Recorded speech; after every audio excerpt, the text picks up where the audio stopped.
So today I'm going to take you through with a series of videos on how to draw up the cabinet that you're making at the moment, the dartboard cabinet.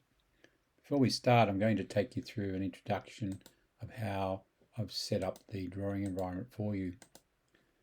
You'll notice that there are a number of components already in the actual drawing I've given to you as a template.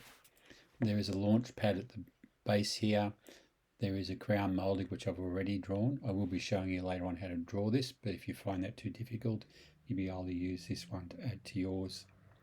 I've also added a number of scenes.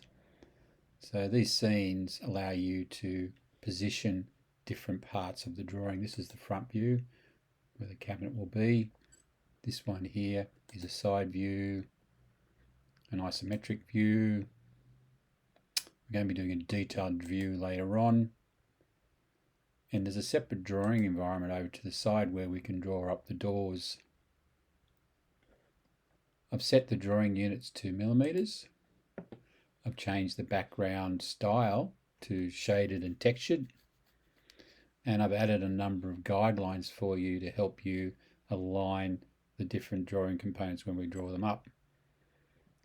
The dimensions that I'm going to use today are fairly generic. They may or may not match the drawing dimensions that you've used. When we finish drawing the particular design and you wish to redraw it with your own dimensions, you're welcome to do that. Or you can just simply modify the dimensions on the drawing when you're making it to suit. Now, before I get started, I'm going to stop the video there because I have a total limit of 15 minutes for each video. And I want to be able to put it in small sections so that we can go back and view each one separately.